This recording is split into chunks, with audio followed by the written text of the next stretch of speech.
Captain's log, stardate 201 9.2 ABY. I beamed aboard this strange planet after feeling an odd disturbance in the force when...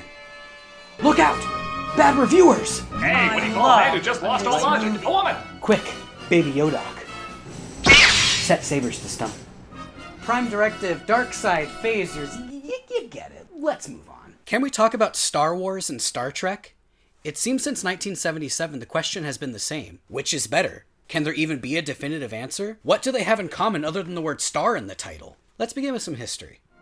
Star Trek began airing properly on NBC in September 1966, to critical acclaim, but low viewership over the course of its 3 seasons. It focused on an ensemble cast: Captain James T. Kirk, Mr. Spock, Bones, Uhura, Sulu, Scotty, among others, with Chekhov being added during the 2nd season. It mostly took place aboard the Starship Enterprise nearly 200 years into the future, as they explored strange new worlds, boldly going where no man has gone before over the course of their 5-year mission. Wait, 5? But it only ran for 3 years. Like I said before, the original series of Star Trek had positive critical reception, but the audience was lacking. And due to budget cuts and a lackluster 3rd season, Spock's brain anyone? The show was cancelled. It did decently well in syndication, which was just barely enough to warrant a low-budget but incredibly charming animated series by Filmation, which ran for 2 years, completing the Enterprise's 5-year mission. And it's not bad! I highly encourage you to check it out, if you can get past the cheap, goofy animation. Help!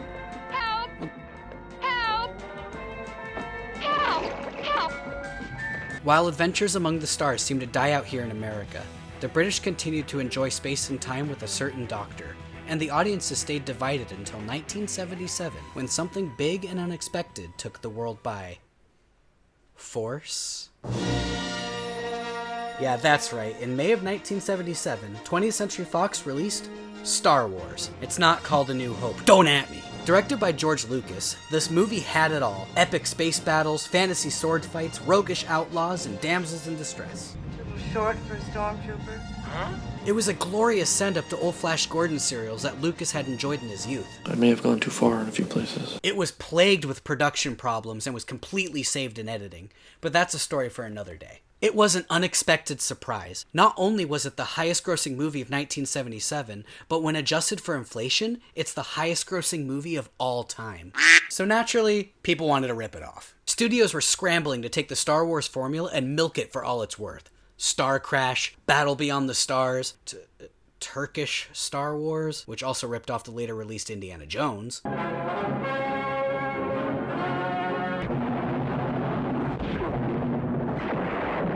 But Paramount had a different strategy. Alright, we need something to compete with these lightsabers. What do you got for me? I got this old science fiction show from the 60s. What's it called? It's called Esther. Green light it!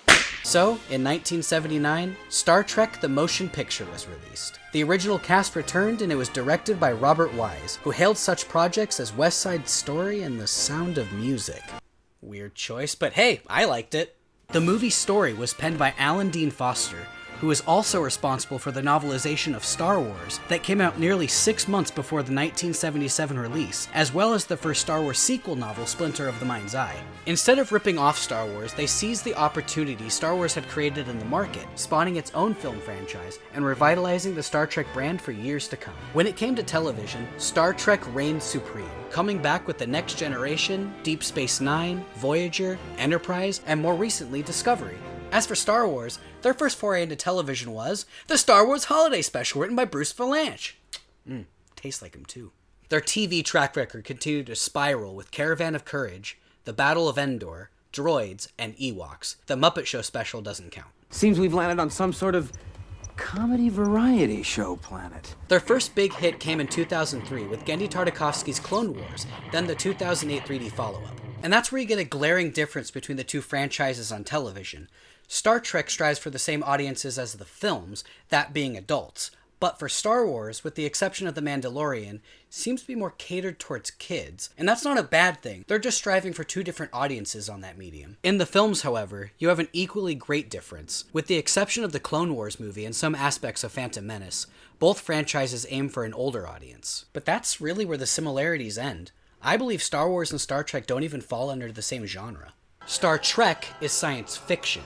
depicting a utopian future based on real-life science. I have successfully penetrated the next chamber of the alien's interior, and I'm witnessing some sort of dimensional image which I believe to be a representation of Vija's home planet. Star Wars is science fantasy, having more in common with Lord of the Rings or Japanese samurai films rather than actual science. Here, take it from Luke Skywalker himself. And then when I read it, it just hit me. I said, this is more like Wizard of Oz than traditional science fiction. Now that we've got the fact that the subject matter is incomparable out of the way, we could discuss the quality, at least in the films.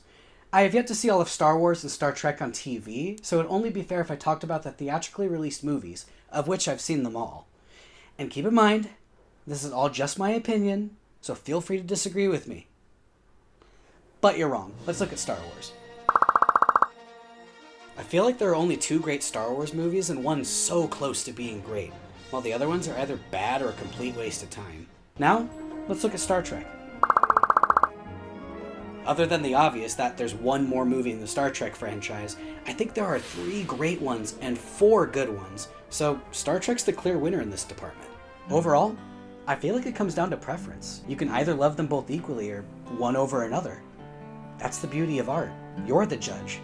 Star Wars and Star Trek have both earned their way into pop culture, with adoring fans ready to enjoy, defend, and love whatever makes them happy. Yeah, no, fuck that movie.